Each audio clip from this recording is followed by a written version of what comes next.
Greeting you all with my deepest regards at this auspicious event. And taking this opportunity, I would like to call out to all my brothers and sisters in Izmir and greet them also. Everyone living in the neighborhoods of Izmir, districts of Izmir, I'd like to send my greetings to them. 8 months later, since my last visit, here I am in Izmir, and I'm very happy to be here once again. And again, taking this opportunity, I would like to thank everyone who came to see us today. Taking this opportunity, also I would like to mention the 31st of March local elections. Everyone who voted for our party and for our alliance, I'd like to extend my gratitude to them. Our organization in Izmir succeeds thanks to your hard work, thanks to your perseverance, and thanks to your sacrifices. On behalf of myself and on behalf of my party, I would like to congratulate you all.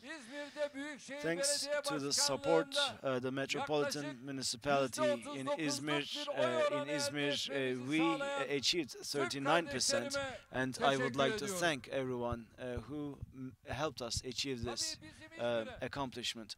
Of course, through a metropolitan municipality in Izmir, there are certain services that we want to bring to Izmir, and sadly this percentage was not enough for us to be elected into office. Dear brothers and sisters, in our understanding, there is no hard feelings towards the electorate. There is no hard feelings, nor is there blaming the citizens for not electing us into office. We always believe that we need to hold ourselves accountable in politics before we hold someone else accountable. And before we hold others accountable, we need to hold ourselves accountable, focus on our weaknesses, focus on our improvement areas, and try and rectify them.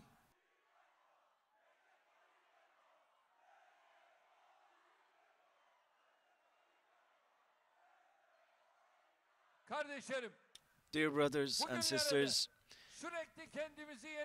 we have come this far by renewing ourselves, reinventing ourselves. And even if other people are complacent, we don't have the luxury to be complacent. Even if everyone else is exhausted, we do not have the luxury to be exhausted, to be tired. Even if everyone else is angry, broken-hearted, we do not have the luxury to act in this manner because we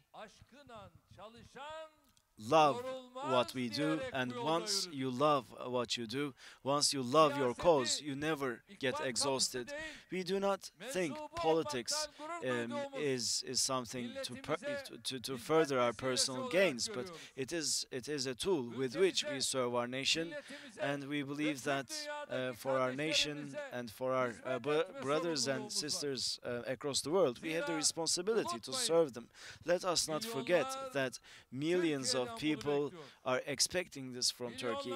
Millions and millions of people are expecting this from you and from us. The oppressed, the downtrodden around the world expect you and us to do this.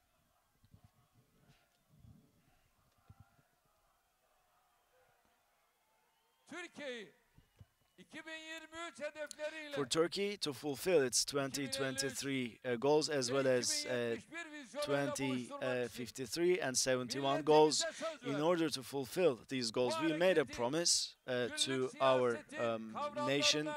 And this movement cannot be confined to everyday politics. Those who try to do that have always been bitterly disappointed. AK Party does not work based on the understanding of the past. They have people who have thought this way have always been bitterly disappointed. We do not believe in backbiting, forming cliques, and those who do not have this vision have never understood this unshakable bond that we have. In our eyes, all posts, all tenures, all titles are temporary. They're all worldly, and all of these are actually bestowed upon us by the state, by the nation, for us to serve them. This opposition party, the Republican People's Party, they do not know about this. These people decisively, when the topic comes for our lady citizens, they say that they respect our lady citizens, our lady siblings, but it is a lie. At the parliament, our head of our group at the parliament, our sister Özlem, you know what they did to her, right? You watched what they did to her. You saw for yourselves what they did to her, right? What they said to her. Shut this woman up, they said. Now, I would like to call out to them from here, to all the ladies who vote for the Republican People's Party. I'm wondering if they condone this sort of language, shut her up, such an expression. Is this ever acceptable? Ever acceptable? Yes, those who manipulate this, I mean, or those who use these words, I said that they had no shame and they had no morals. How can they use such expressions towards a lady? They have no shame, they have no morals. These people at this parliament, at our parliament, there are 50 female MPs in AK Party, and they cannot accept this standing of AK Party. As far as they're concerned, the woman needs to be a servant. According to them, a woman needs to be a worker, a menial laborer, maybe a gardener, collecting peppers and tomatoes. But when they see a lawyer in front of them, they end up in a state. Yes, Miss Özlem is a lawyer, and as a lawyer, well, they cannot tolerate her being a lawyer. And amongst these people, there are architects, there are engineers, physicians. They cannot tolerate this. Whether they like it or not, inshallah, AK Party's ladies, women will overcome all these barriers and walk towards power. Dear brothers and sisters, together with Izmir, all across the country, regarding 31st of March local elections, we have made our assessments and we continue to engage in these processes. We need to assess our strengths and weaknesses and focus on our improvement areas. We are going to rectify those areas, and we will make sure that our party succeeds more in the future. The 7th Ordinary Congress will hopefully strengthen our ties of fraternity, and this is going to be an opportunity for us to renew and reinvigorate our party with a fresh new spirit. Hopefully we will dedicate ourselves to our cause once again. Are we ready for that? Is Izmir going to support us in this endeavor? Because at our congresses, there is going to be a new organizational structure that will be announced, and for 2023 and 24 elections, this structure will play a leading role, a key role. As I've said previously, always select the Omars wherever you are. Always find the Khadijas of wherever you are, and with strong teams, we will march into the future. And for this to happen, we shouldn't be complacent. We shouldn't neglect anything. We shouldn't commit any mistakes. Just like a jeweler, we need to be super diligent. We need to work decisively, and like I have always said, we're never going to tolerate terrorism and violence. As long as people are not engaged in violence or terrorism, every view is acceptable, every view should be expressed. And right now, have we gone into the dens of terrorists? Have we, step by step, are we following terrorists step by step? Now they're looking for holes to flee into. They are on the run, and we are right behind them, following them. Izmir, I would like to call out to you, in Syria, what has happened? Operation Peace Spring. With Operation Peace Spring, those who violate our borders, those terrorists, with Operation Peace Spring, we put them in their place, haven't we? And now that terrorism corridor is no more. And Mr. Kemal, you know what he said? Mr. Kemal said that we shouldn't be in Syria. What business do we have in Syria? Mr. Kemal,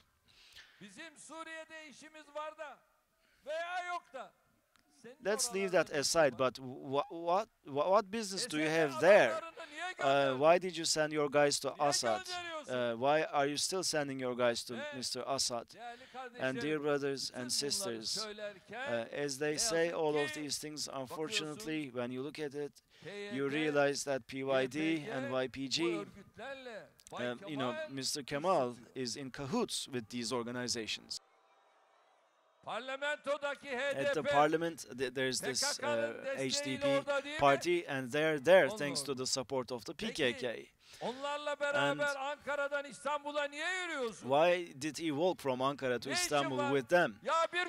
What business did you have there? Why do you not condemn the PKK as a terrorist organization? Have you ever heard him say that the PKK is a terrorist organization? He hasn't, and he can't, because this person, let's just remind ourselves, he made the same mistake regarding Tunceli, regarding the past. He couldn't do this, he can't do this. Because he is timid, he is not courageous, and he is a liar. And he's been uttering things of late. Supposedly, I hosted someone at the presidential complex, a member of the Republican People's Party. Supposedly, I met a member of the Republican People's Party at the presidential complex. My colleagues have given the necessary answer. They said that no such meeting took place, and the journalist who wrote about this is now at large, and he says that now that they were probably mistaken. Mr. Kemal, your life is mistaken. Your life is nothing but a lie. Look, from Izmir, you were elected in Izmir. I am calling out to you from the city where you got elected. If you're courageous enough, I put my presidency on the line. Can you put your leading role at the Republican People's Party on the line? If you can prove it, prove it. If not, then you should resign, because the Republican People's Party should get rid of such a liar. But he can't do this, because up until today I have said this a number of times, and I've tried this a number of times. These people have found themselves, the columnist and this person, they're all in the same boat. And I'm underscoring this once again. We've never lied in our lives, but their lives are full of lies. Dear brothers and sisters, on top of all of these, After decades after the inception of our republic, we crowned our republic with democracy. Luckily, we were the ones to crown this republic with democracy. Only in healthcare, in education, transportation, tourism, yes, we achieved great things, but in terms of rights and liberties, also we helped our country achieve great things. We made sure that we got rid of the pressure of the military tutelage, and we made sure that the people's voice was heard. With the presidential executive presidency system, we implemented the biggest reform in our country, and for long years we were subject to injustices, but we never allowed preferential treatment for anyone. As far as we're concerned, regional nationalism or racial nationalism is something that we reject, regardless of everyone's ethnic origins. For us, everyone is the same. We love the created because of the Creator.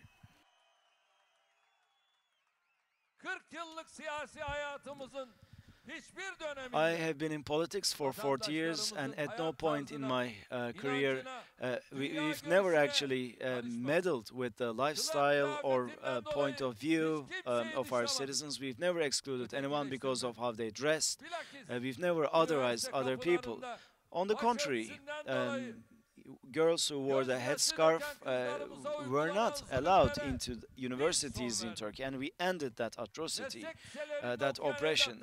And people going to vocational schools, they suffered as a result of the system, and we did away with the hurdles thrown in front of them. And despite the Republican People's Party's protestations, we made it possible for women to wear the headscarf in civil service. That being the case, of late, some people are still hankering back to Turkey of the old, and we see some provocations unfolding. And two girls you see walking on the streets, and they are attacked by another woman.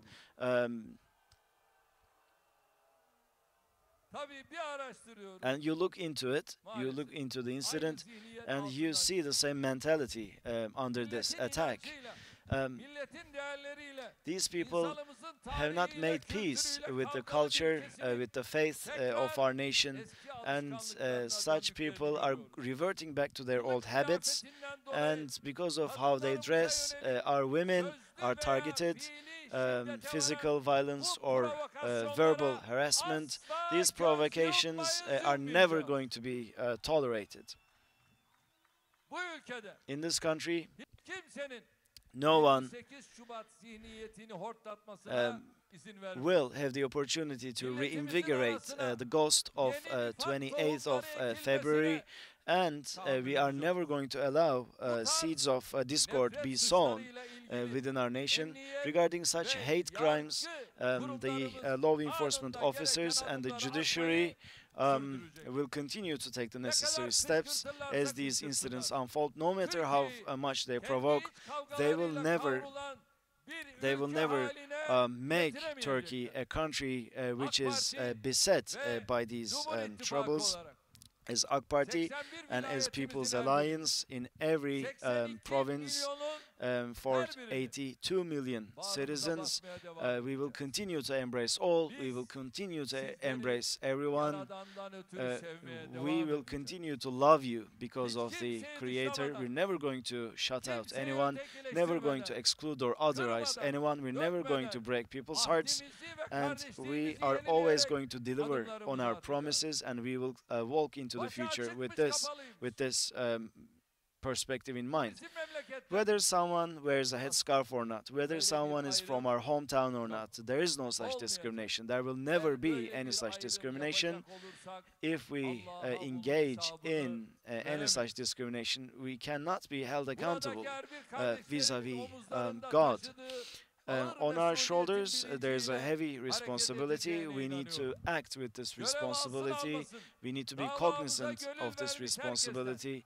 Everyone who believes in our cause should stand up tall, should continue to believe in our cause, and should work for our cause and for our common goals. We're not like the Republican People's Party.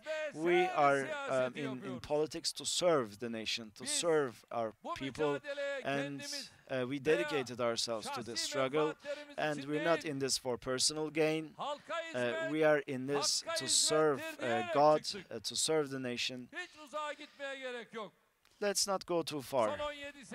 In the last 17 years, let's take a look at what we have done in Izmir, the investments that we have implemented. These actually reveal what we think about our country and how we serve our country. During our government, do you know how much money was invested into Izmir, the city of Izmir? 70 billion. 70 billion was allocated for Izmir. Has the Republican People's Party done anything for Izmir? No, they wouldn't. They can't. Because they don't have a can-do attitude. They don't know how to serve.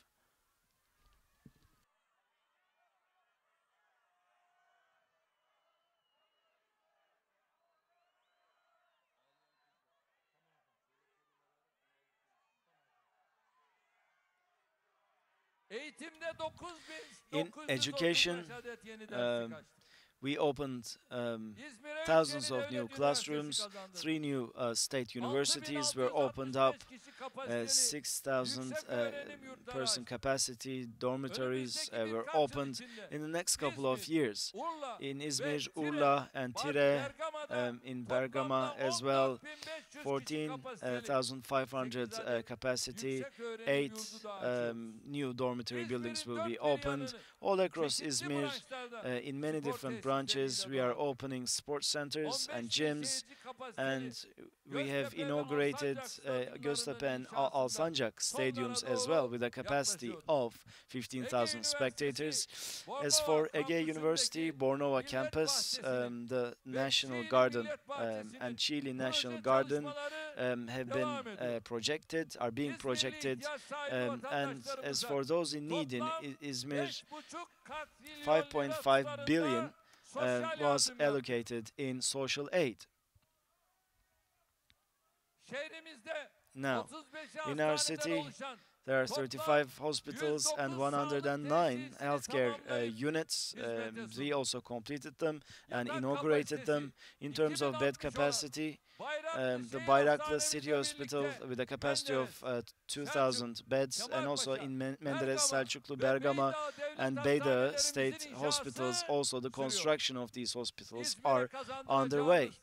And the second city hospital is the 1,200 capacity Tınaztepe City Hospital. The project has started. That project is also underway. The head of Republican People's Party, regarding all these services, he belittles city hospitals. He doesn't like the city hospitals. Our citizens in Izmir are now afforded first-class healthcare, and the Republican People's Party and their allies cannot make peace with this fact. They want people to suffer just like they did when they were in power. They want people to form up long queues, and they want hospitals to be dysfunctional.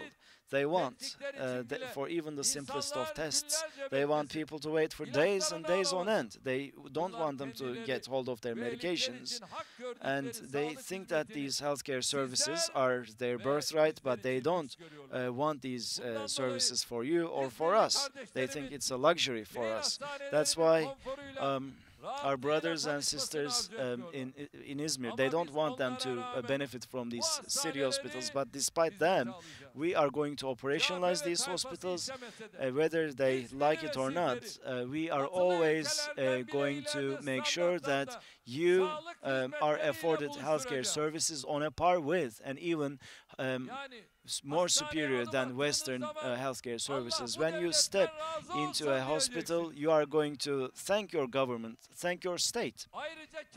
And also in Kiraz, in Dikili, in Menemen, in Aliya, in Karşıyaka, in Seferihisar, in total 700 bed capacity state hospitals are being built in the last 17 years. We finished a lengthy urban transformation project in Izmir in transportation in 17 years.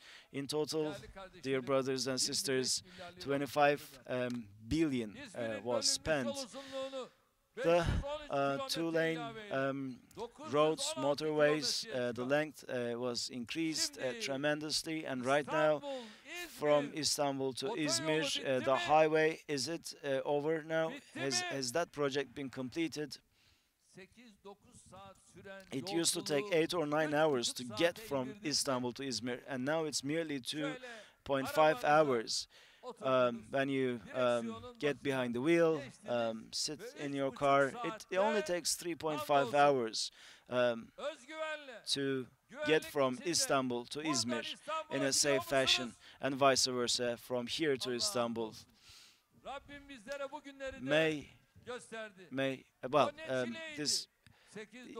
Remember the times it used to take 8 or 9 hours, but that has now become history.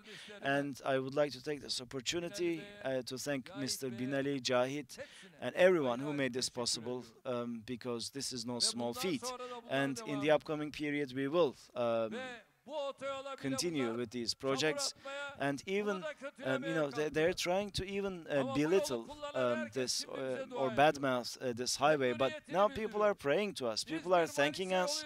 The Izmir-Manisa highway, Sabuncubeli tunnel, and the connection highways, once they're completed, once the Konak tunnel completed, things will be much better. Menemen-Aliya Çandarlı highway, 91 kilometers have been completed, and now it's open to traffic, and the remaining 5 kilometer Koyundere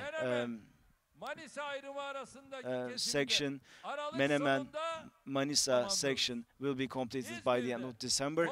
In Izmir, in total, the cost has been more than 2 billion.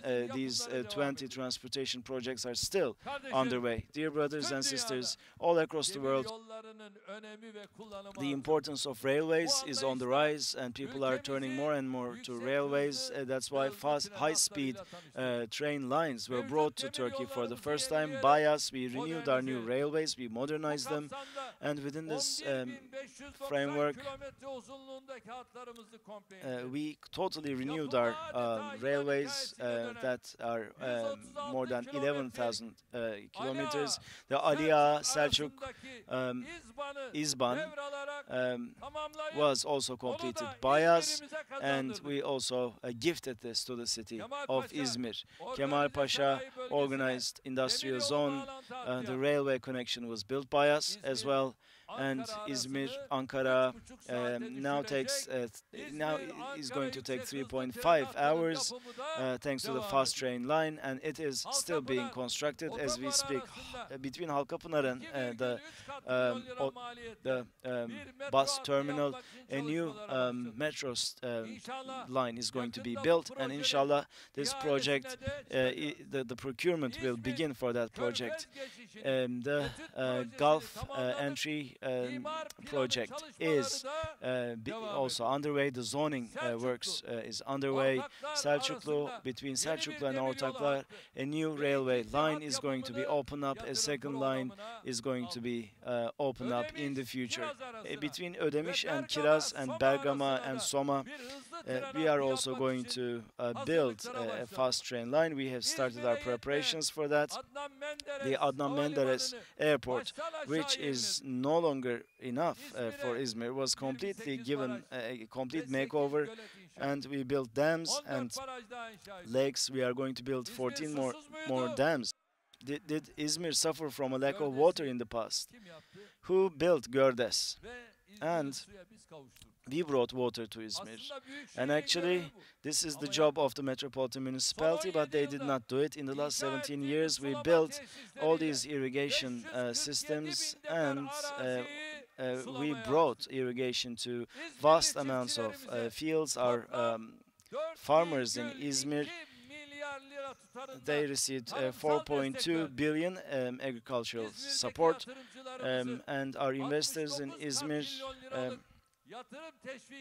well, they were given substantial subsidies, and we created more than 120,000 jobs. We built 2 industrial zones in our city. These 2 zones, once they reach their full capacity, they are going to reduce by $2 billion our current account deficit. Mr. Kemal says that in order to raise intermediary employees, they say that they're going to start vocational schools, but this person has no clue what is going on in Turkey, because right now in Turkey, in industrial zones, there are 77 vocational schools, and 52,000 students are currently in these schools, and sadly this person does not know this. Our objective is to make sure that regarding vocational schools, well, we are going to bring vocational schools to all our organized industrial zones, and we are going to make sure that we provide them with the right infrastructure in line with the needs of organization, these organized industrial zones, so that the graduates can immediately start work as soon as they graduate. In Izmir, Kemalpaşa, Çiğli, Atatürk, and Bayurdu organized industrial zones will actually currently have such schools. Mr. Kemal, if he ever finds himself in Izmir, perhaps he would do well to visit these schools and see how words are put into action. The natural gas investments that we have undertaken mean that 800,000 subscribers are afforded natural gas in Izmir. All of these were accomplished in the last 17 years. Dear brothers and sisters, this is a summary of the summary of what we have done in the last 17 years. As citizens living in Izmir, you actually experience and utilize and you benefit from all these services. From this point onwards, we will continue to serve you, we will continue to be your servants, and inshallah, with your support and with your prayers and with your hard work, first of all, we are going to fulfill our 2023 goals, and then 53 and 71, Vision 53 and 71. We are going to deliver on these objectives. The next generations will live in a freer country, a much more prosperous country. May God help us all in this endeavor.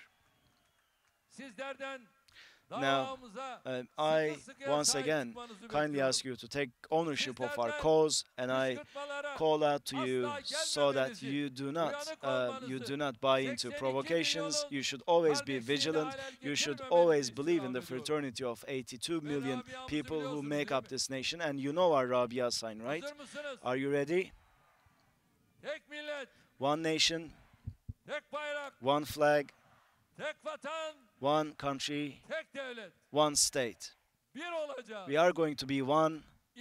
We are going to stand up tall. We're never going to give up.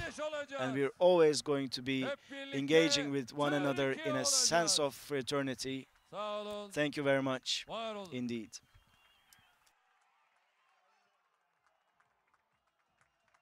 AK Parti Genel Başkanı, Cumhurbaşkanımız Sayın Recep Tayyip Erdoğan'a konuşmaları için çok teşekkür ediyoruz.